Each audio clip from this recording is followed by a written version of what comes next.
Hare Krishna. Welcome to Gita 365, the complete Bhagavad Gita study course.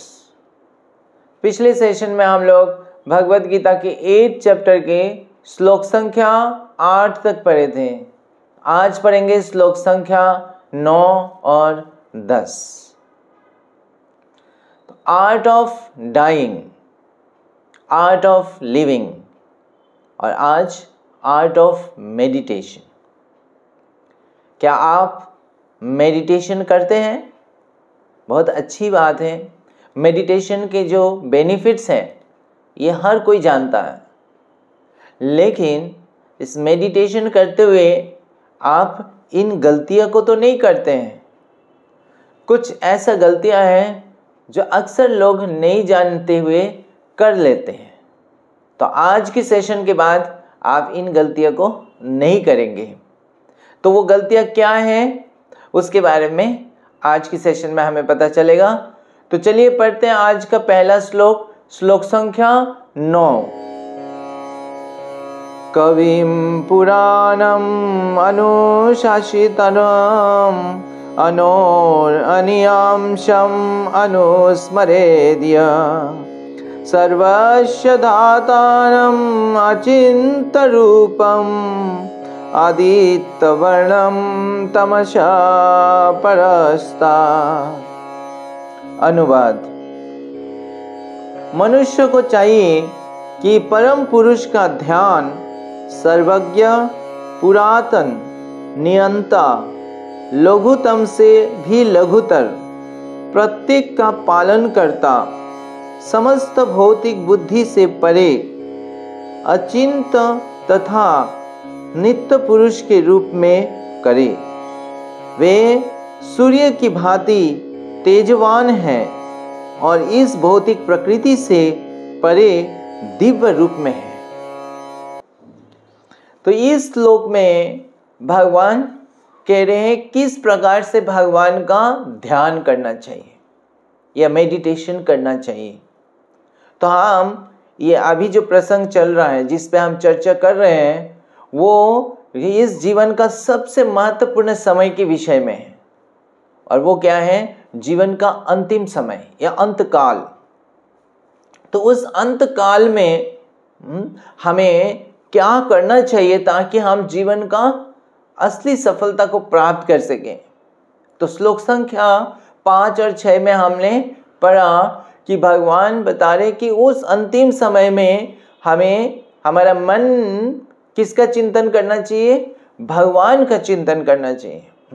तो अगर भगवान का स्मरण करके वे शरीर को त्यागेंगे तो भगवान को प्राप्त कर पाएंगे। तो ये अंतिम समय में ऐसे कार्य करने के लिए हमें पूरा जीवन भर क्या है? अभ्यास करना है। तो पिछले 2 श्लोकों में हमने चर्चा किया कि हमें किस प्रकार से जीवन भर क्या है? भगवान का स्मरण चिंतन करते रहना है। तो वो हमें उसके लिए हमें अभ्यास करना होगा। किस चीज़ का अभ्यास करना होगा? ध्यान करने का।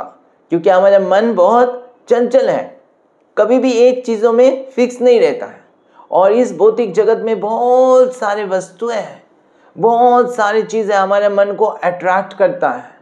तो इसीलिए इस संसार में रहते हुए जब हम इस संसार में भौतिक कार्यों को कर रहे हैं, अपनी ड्यूटीज़ को कर रहे हैं, उस समय भी हमारा मन भगवान में कैसे लगे रहे उसके लिए हमें अभ्यास करना पड़ेगा।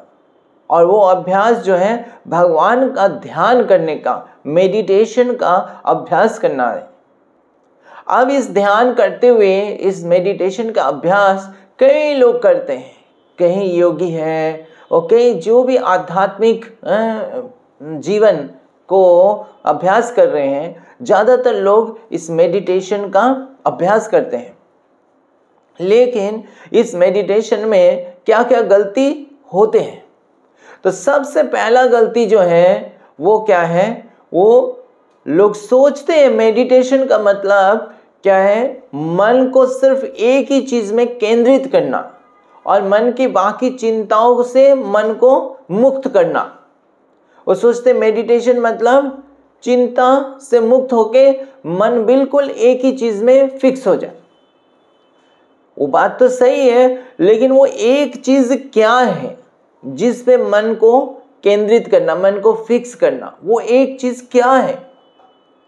तो कई लोग जिनको सही से नहीं पता वो ये कह देते हैं कि मन किसी भी एक चीज में आप लगा लीजिए। तो किसी भी एक चीज में अगर लगा लेगा तो वो बोलते हैं कि एक बिंदु में लगा लीजिए। कोई एक बिंदु ड्रॉ कर लेते हैं और उस पे मन को स्थिर कर देते हैं। बोलते इस बिंदु में आप मन को लगा लीजिए। या कभी बोलते हैं जो वॉइड, शून्य में लगा लीजिए मन को, कुछ भी मत सोचिए। तो इस तरह से अगर एक बिंदु में हम मन को केंद्रित करके ध्यान करेंगे, बिंदु का ध्यान करेंगे या शून्य का ध्यान करेंगे, तो हमारा मन भगवान के प्रति कैसे आकर्षित होगा और जीवन के अंत में हम भगवान को कैसे स्मरण कर पाएंगे।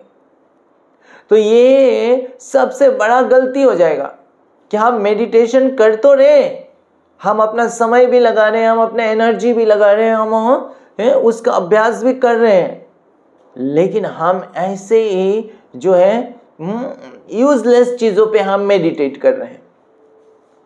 तो ये सबसे बड़ा गलती है कि कोई भी शास्त्र में जो ध्यान का वर्णन है उसमें भगवान के ऊपर ध्यान करने की विधि है। क्योंकि जैसे हमने पिछले सेशन में चर्चा किया, जिसकी ध्यान करेंगे हमारा धीरे धीरे हमारा चेतना उसी जैसे बनता चला जाता है। जैसे एक कैटरपिलर जो है वो बटरफ्लाई या तितलियों की चिंता करते रहते हैं, फिर धीरे धीरे वो ऐसे ही नेचर में आता है। तो जब हम भगवान जो सच्चिदानंद विग्रह है उनके बारे में हम चिंतन करेंगे, मेडिटेट करेंगे, तो हम भी क्या है धीरे धीरे ये सच्चिदानंद रूप की ओर आगे बढ़ेंगे। हमारा चेतना, क्योंकि भगवान परम शुद्ध है, परम पवित्र है, तो इसलिए हमारा चेतना भी पवित्र होते चला जाएगा, शुद्ध होते चला जाएगा। तो ये जो है ये विधि है जिससे हमें हमारा चेतना, हमारा मन शांत और शुद्ध होना है। तो मेडिटेशन का उद्देश्य है कि हम भगवान के प्रति ये मन जो है भगवान के प्रति आकृष्ट हो। तो ये सबसे पहला गलती। तो जब इस चीज को हम जान लेते हैं तो हम मेडिटेशन किस चीज का करते हैं? भगवान का करते हैं। तो उसके लिए जब हम भगवान का करते हैं तो भगवान या भगवान का कोई भी अवतार है, जैसे भगवान राम, भगवान नरसिंह देव, इस प्रकार से, तो हम अब जो है भगवान का जब हम ध्यान करें तो भगवान के ध्यान, हम भगवान को किस रूप से या किस भाव से हम भगवान का स्मरण करें, वो भगवान कृष्ण इस श्लोक में बता रहे हैं। तो इसमें भगवान के 9 गुणों के बारे में वर्णन किए। तो जब हम भगवान का चिंतन कर रहे हैं तो इस गुणों का स्मरण करें कि हम किसकी चिंता कर रहे हैं। ये वो भगवान है जिनके ये गुण हैं। तो कैसा गुण है? सबसे पहले तो इस चीज को समझना, हम जिसका ध्यान कर रहे हैं वो भगवान कैसे हैं, हम उनके बारे में स्मरण करें ना। हम किसी भी व्यक्ति का, किसी के बारे में स्मरण करें तो उसकी नेचर हमारा माइंड में आ जाता है। तो वो नेचर क्या है? तो भगवान सबसे पहले क्या है? भगवान एक व्यक्ति है, पर्सन है।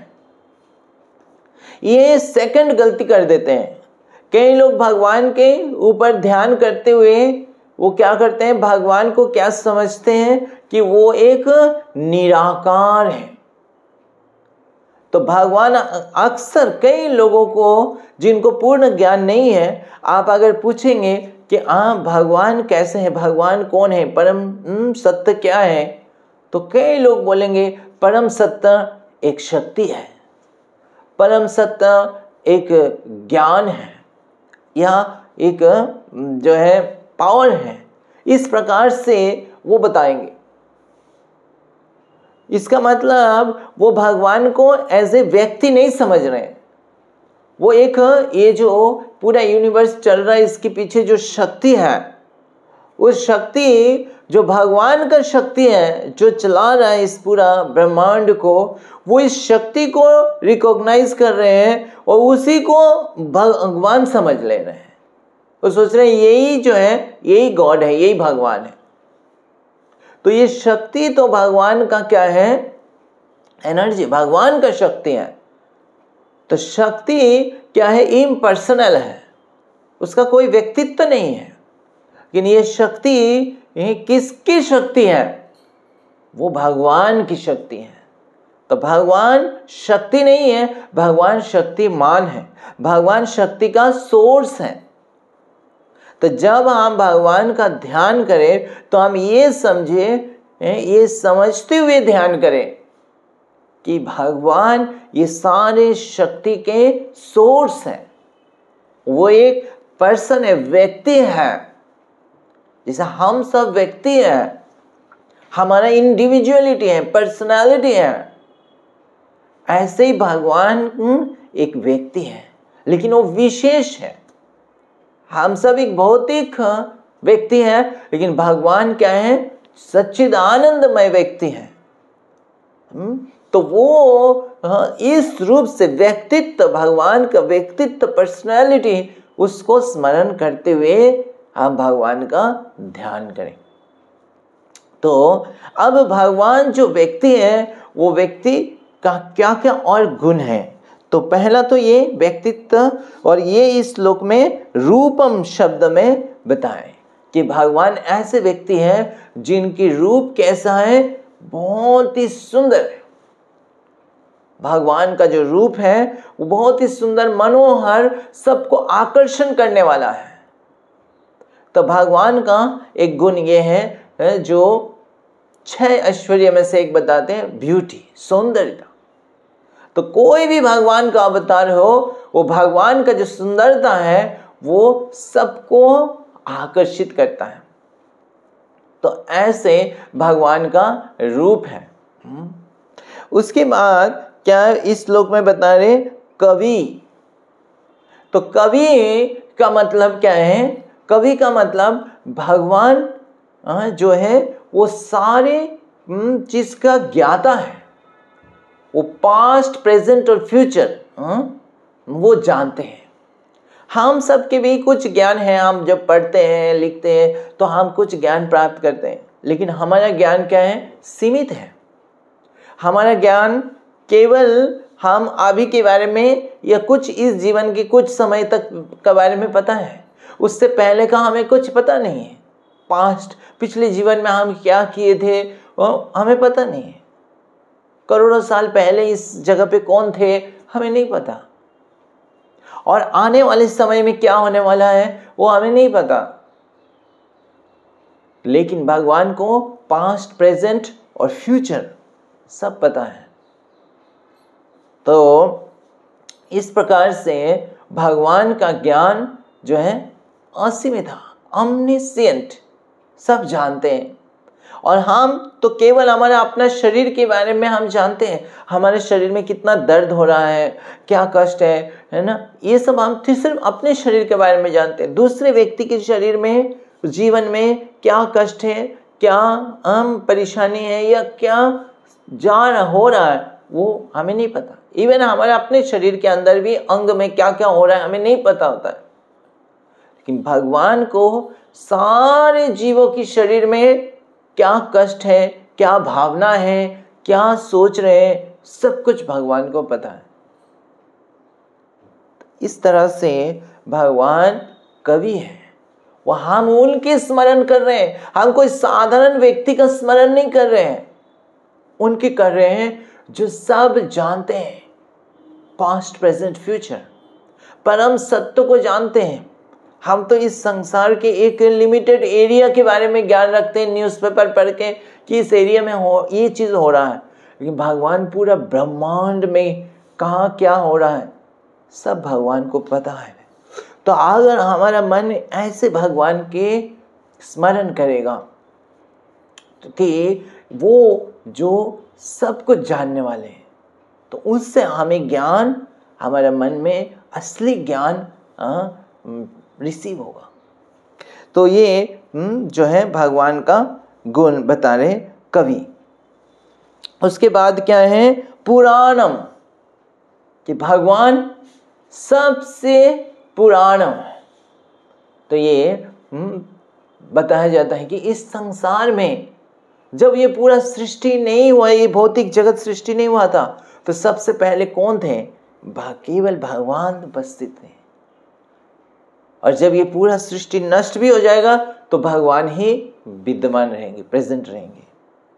तो भगवान क्या है? पुराणम, सबसे पहले के हैं। तो सबसे ज्यादा क्या है? जानने वाला भी है और सबसे ज्यादा एक्सपीरियंस है। भगवान से पहले कोई नहीं थे, तो सबसे पुराणम। लेकिन पुराणम होते हुए भी भगवान वृद्ध अवस्था नहीं है। जैसे कोई व्यक्ति बहुत पुराना व्यक्ति है लेकिन उसका क्या नेचर हो जाता है? वृद्ध व्यक्ति हो जाता है। लेकिन भगवान पुराणम नवयौवनम च, भगवान का रूप कैसे होता है? नवयौवन की तरह। भगवान का रूप में वृद्धावस्था नहीं रहता है। कोई भी भगवान का चित्र, फोटो या विग्रह देखा आपने कि भगवान वृद्ध अवस्था में? कभी नहीं। तो ये एक व्यक्ति अपने आप को बोल रहा था कि मैं भगवान हूं, ऐसे व्यक्ति बोल रहा था, लेकिन वो व्यक्ति बूढ़े हो गया था। तो हम तो अंदर सोच रहे कि ये व्यक्ति कैसे भगवान बोल सकता है, उसको पता ही नहीं है कि भगवान तो वृद्ध अवस्था होता ही नहीं है। लेकिन वो व्यक्ति खुद क्या है? वृद्ध हो गया। तो वो अपने आप को भगवान बोल रहे हैं, अहंकार के कारण, अज्ञानता के कारण। तो भगवान पुराना होते हुए भी नवयौवनम छ। इसीलिए इस संसार के जो आदि जीव हैं, जो ब्रह्मा जी, वो भगवान को प्रणाम करते हैं, भगवान की स्तुति करते हैं ब्रह्म संहिता में।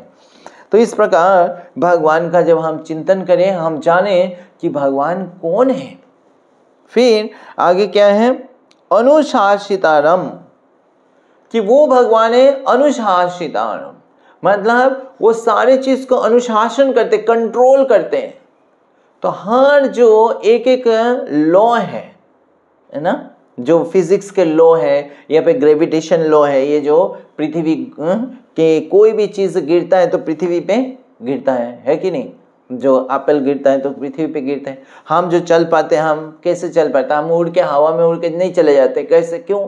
क्योंकि ग्रेविटेशन लॉ हमें रोकता है, तो इसीलिए हम चल पाते हैं। तो ये जो लॉ है, ये कौन कंट्रोल कर रहा है? ये जो पूरा पृथ्वी, ये जो पूरा सूर्य हर रोज उदय हो रहा है, अस्त जा रहा है। अगर सूर्य नहीं उदय होता है तो हम क्या कर सकते हैं? सूर्य देव को हम क्या कुछ सैलरी दे सकते हैं कि आप जो है उठिए, आप क्यों नहीं अपना कार्य कर रहे, आपको ये चीज हम देंगे? अगर सूर्य देव मना कर दिए कि हम तो नहीं उठेंगे, हम क्या करेंगे? कर ही क्या सकते हैं हम? तो सूर्य देव को कौन कंट्रोल कर रहा है? कौन इस सीजन को कंट्रोल कर रहा है? ये सारी चीज कंट्रोल करने वाला कौन है? भगवान है। तो ये भगवान, ये हम जाने कि केवल ऐसा ही नहीं है कि हम भगवान का स्मरण कर रहे हैं, ये उन भगवान का स्मरण कर रहे हैं जो सारी चीज कंट्रोल कर रहे हैं, जो इस जन्म मृत्यु का को भी कंट्रोल कर रहे हैं, इस प्रकृति के नियमों को कंट्रोल कर रहे हैं। तो हम उनके स्मरण कर रहे हैं, मन उन्हीं का स्मरण करें जो ये सारे चीज को कंट्रोल करने वाले हैं। तो उसके बाद क्या है? अनुर अनियांशम, कि भगवान छोटे से वस्तु से भी छोटे बन जाते हैं, ऐसे उनकी क्षमता है। और ऐसे ही भगवान विस्तार करके ये पूरा संसार के पालन करते हैं कि एक एक अणु में भगवान प्रवेश करते हैं। और ये जो जीव है, प्रभुपाद तात्पर्य बताते हैं, जैसे हम सब, हमारा जो आत्मा है, आत्मा का साइज क्या है? ये एक केशाग्र, केश की जो अग्र भाग है उसकी 10,000 हिस्सा की एक हिस्सा, इतना छोटा सा। लेकिन भगवान उसके अंदर प्रवेश करते हैं परमात्मा के रूप में। तो परमात्मा के रूप में भगवान उसके अंदर प्रवेश करके क्या करते हैं, हमें गाइड करते रहते हैं। तो अणु से भी और छोटा भगवान बन सकते हैं, हम लोग नहीं बन सकते हैं।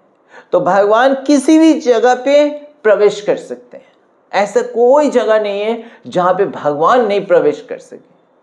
तो भगवान सर्वगता है, सब जगह पे, ऑल परवेडिंग, सब जगह पे भगवान अणु से अंदर भी प्रवेश करके ये संसार के सारे चीज को चला रहे हैं। फिर क्या है, सर्वस्य धातरम, भगवान सारे चीज को क्या कर रहे हैं, आश्रय दे रहे हैं, सारे चीज का पालन कर रहे हैं। कैसे, जैसे ये पूरा ब्रह्मांड, सूर्य, ये ग्रह नक्षत्र, ये गिरता नहीं है, इसको कौन कौन सा शक्ति धारण करके रखा हुआ है, इस पृथ्वी को कौन धारण करके रखा है, तो ये भगवान के शक्ति से ये सारे धारण कर रहे, पालन कर रहे हैं। जैसे माता गोद में उठाते हैं, तो इसी प्रकार भगवान की शक्ति हम सबको धारण करके रखा है। तो हम सबको पृथ्वी माता ने आश्रय दिया है, और पृथ्वी को कौन आश्रय दे रखा है, भगवान। तो इस प्रकार के सबको धारण किए हैं। और भगवान क्या है, अचिंत।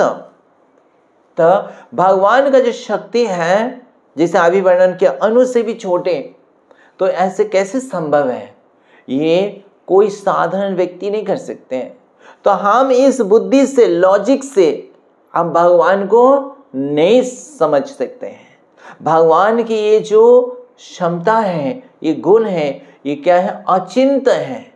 जिस चीज से हम भौतिक चीज को समझ पाते हैं, जिस बुद्धि से, उस बुद्धि से भगवान को नहीं समझ सकते हैं। हमारा चिंता के परे है, ये भगवान का नेचर है। तो उसके लिए किस भाव से भगवान को, गुण को समझ सकते हैं, वो भक्ति के द्वारा हम समझ सकते हैं। बुद्धि से या इंटेलिजेंस से नहीं समझ सकते, लॉजिक से नहीं समझ सकते। जैसे मान लीजिए किसी के पास बहुत अच्छा गाड़ी भी है ना, गाड़ी है, मान लीजिए मर्सिडीज है या रोल्स रॉयस कार है, तो उस गाड़ी से एक लिमिट तक जा सकता है। वो मान लीजिए सागर के तट तक जा सकता है, सागर के अंदर ये गाड़ी नहीं जा सकता है, उसकी लिमिट यहाँ तक ही है, सागर के तट तक है। उसके अंदर जल में, सागर के अंदर जाना है तो उसको ये गाड़ी में नहीं जा सकते, उस गाड़ी को वहां पे छोड़ के उसको जहाज में चढ़ना पड़ेगा, तभी वो जलपथ में जा सकते हैं। उसी तरह ये जो लॉजिक है या हमारा बुद्धि है, केवल भौतिक चीज को समझने के लिए है, वो उसका लिमिट भौतिक चीजों तक ही है। लेकिन आध्यात्मिक चीजें, भगवान के बारे में, ये भौतिक बुद्धि या लॉजिक से नहीं समझ सकते। उसके लिए क्या है, विश्वास, फेथ और डिवोशन, भक्ति।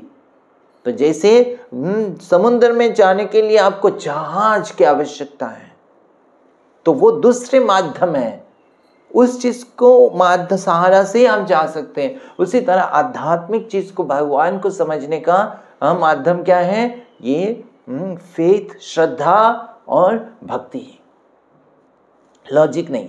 तो चिंता से परे, क्योंकि लॉजिक उसमें फेल हो जाता है, तो अचिंता। और फिर क्या है, आदित्य वर्णम। तो भगवान आदित्य वर्ण, सूर्य की तरह जो है प्रकाशमान है। तो ऐसे नहीं कि भगवान को देखने के लिए क्या है रोशनी चाहिए, है ना। भगवान को किसी चीज का, जब भगवान वृंदावन में लीला कर रहे थे, तो जब भगवान माखन चोरी करने जा रहे थे, तो गोपियां बोल रहे थे घर तो बंद, अंधेरा है, वो कैसे दिखाई पड़ रहा है, उनको माखन कहाँ रखा है, कैसे दिखाई पड़ रहा है। तो भगवान की शरीर में कांति है, जिस कांति से सब दिखाई पड़ रहा है। तो ये भगवान प्रकाशमान है हमेशा। ये बताते हैं कृष्ण सूर्य सम माया अंधकार, भगवान सूर्य जैसा है। तो अगर भगवान का हम चिंतन करें तो मन भी क्या है, प्रकाशमान हो जाता है। और फिर क्या है, तमस परस्तात्, भगवान इस भौतिक जगत के परे हैं। तो भगवान का जो नेचर है जिनका हम स्मरण कर रहे हैं वो भौतिक शरीर नहीं है, ये भौतिक मनुष्य जैसा नहीं है कि ये जो जड़ वस्तु से बना हुआ है, पृथ्वी जल अग्नि वायु आकाश, ऐसे शरीर नहीं है भगवान का। भगवान का ये इस शरीर से बड़े हैं, वो दिव्य चिन्मय शरीर है, सच्चित आनंद विग्रह है, सच्चित आनंद से बना हुआ है। तो ऐसा भगवान का चिन्मय अंग है, विग्रह है, तो उसका हम स्मरण कर रहे हैं। ये भौतिक कोई साधारण व्यक्ति नहीं है। कई लोग जो है गलत समझते हैं और बोलते हैं कि भगवान कृष्णा एक बहुत पावरफुल व्यक्ति थे। नहीं, पावरफुल इस संसार के व्यक्ति सोचते हैं, हिस्टोरिकल पर्सन है, ऐसा नहीं है। भगवान इस संसार के जो बद्ध जीव ऐसा नहीं है, बड़े हैं, भगवान चिन्मय है। तो ऐसे गुण को स्मरण करते हुए ऐसे भगवान एज ए दिव्य पुरुष के रूप में हमें मेडिटेट स्मरण करना है। तो ये सही स्मरण की विधि है। तो चलिए पढ़ते हैं अगली श्लोक, श्लोक संख्या 10। प्रयाण काले मनसा चलेन भक्ता युक्ता युगबलेन चैव भ्रुवोर्मध्ये प्राणम् आवेश्य सम्यक् सतां परां पुरुषाम् उपैति दिव्यम्। अनुवाद। मृत्यु के समय जो व्यक्ति अपने प्राण को भ्रूण के मध्य स्थिर कर लेता है और योग शक्ति के द्वारा अविचलित मन से पूर्ण भक्ति के साथ परमेश्वर के स्मरण में अपने को लगाता है, वे निश्चित रूप से भगवान को प्राप्त होता है। तो अब इस श्लोक में भगवान कह रहे प्रयाण काले, जो अंत काल में जब भगवान का स्मरण करते हैं, कैसे स्मरण करना है? भक्त्या युक्त, कि वो भक्ति पूर्व भाव से भगवान का स्मरण करना। तो ये तीसरा मिस्टेक है कि केवल भगवान का मेडिटेशन जब आप कर रहे हैं, स्मरण कर रहे हैं, केवल भगवान का स्मरण एक जो है भक्तिहीन भाव से नहीं कि सिंपली एक कर लिया, स्मरण करना है तो कर लिया। भक्ति के साथ स्मरण करना है। स्मरण करते हुए ऐसे भी हो सकता है हम भगवान का स्मरण कर रहे हैं लेकिन भक्ति नहीं है। जैसे कंस है, वो भगवान का स्मरण कर रहे थे लेकिन क्या है, भक्ति था भगवान के प्रति, प्रेम था? नहीं था। वो भय से स्मरण कर रहे थे और भगवान के प्रति ईर्ष्या के कारण स्मरण कर रहे थे। उसी तरह शिशुपाल हर रोज स्मरण कर रहे थे भगवान का, लेकिन भक्ति था? नहीं था। तो वो ईर्ष्या से बस स्मरण कर रहे थे। तो ऐसा नहीं है, ये जो है प्रतिकूल भाव है। तो ऐसे स्मरण नहीं करना है। जब भगवान का स्मरण करें तो भगवान को भक्ति के साथ स्मरण करना है, प्रेम के साथ भगवान का स्मरण करना है। तो ये तीसरा मिस्टेक जो मेडिटेशन में हम कर सकते हैं। तो जब हम इसको समझ जाते हैं तो हमें जैसे भक्त लोग भगवान का स्मरण करते हैं, प्रेम से, भक्ति भाव से, भगवान का जो पिछले श्लोक में भगवान वर्णन किए कि किस प्रकार भगवान से कि सारे ये गुण हैं, भगवान हमें पालन कर रहे हैं। तो इस प्रकार से भगवान सब कुछ जानने वाले हैं। और तो इस तरह से भाव से, और भगवान हमारे मित्र के रूप में हमें भगवान की कृपा की याचना करते हुए हम भगवान का स्मरण करेंगे, भक्ति से स्मरण करेंगे। तो ऐसा अभ्यास करने से प्रयाण काल में हम भगवान को इसी भक्ति भाव से स्मरण करके जो है शरीर को त्याग सकते हैं। तो भगवान कह रहे हैं जो इस प्रकार से भगवान का स्मरण करता है प्रयाण काल में। और क्या बता रहे हैं इसमें, जो अपनी प्राण वायु को ऊपर जो दोनों आईब्रो है उसके बीच में लेके आता है। और ये किस तरह से संभव है? योग शक्ति से। तो योग शक्ति से वो इस स्टेट को प्राप्त करते हैं। तो जो प्रभुपाद लिखते हैं ट्रांसेंडेंटल स्टेट, जिस स्टेट में भगवान के स्मरण संभव हो पाता है, तो वो स्टेट कैसे प्राप्त होता है? योग बले नाच, भगवान के योग के बल पर, अपने इंटेलिजेंस या बुद्धि के बल पर नहीं, या अपने धन के बल पर नहीं, अपने यही संसार में हो सकता है बहुत क्षमता है, उसकी बहुत बड़े पावर है, लेकिन उसके द्वारा उसके नाम यश है, वो सारे यश से वो इस कार्य को नहीं कर सकता।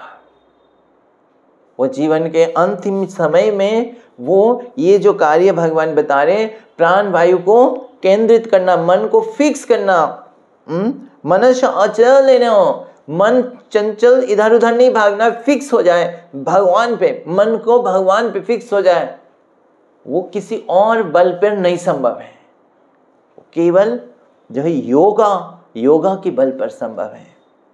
और योगा ये जैसे अलग अलग योगा भगवद गीता में भगवान बता रहे, तो जैसे ध्यान योगा है, भक्ति योगा है, तो केवल इस योगा के अभ्यास से, तो प्रभुपाद कह रहे हैं कि ध्यान योग या भक्ति योग, खास करके अभी के जो समय है कलयुग में, वो ध्यान योग जो 6 अध्याय में भगवान ने बताया वो संभव नहीं है। तो भक्ति योग के अभ्यास से, भक्ति योग के बल पर हम क्या है अंतिम समय में ऐसा स्थिति को प्राप्त कर सकते हैं जिससे हम भगवान का स्मरण कर सकते हैं। तो वो स्थिति जो है, वो स्थिति क्या है, वो अगली श्लोकों में हमें प्राप्त होगा कि उस स्थिति जो स्टेट है, स्टेट ऑफ कॉन्शियसनेस, कैसे हम प्राप्त कर सकते हैं, वो अगली श्लोकों में पढ़ेंगे। तो आज हम यहाँ पे विराम देते हैं, अगली सेशन में हम पढ़ेंगे श्लोक संख्या 11 और 12। हरे कृष्णा।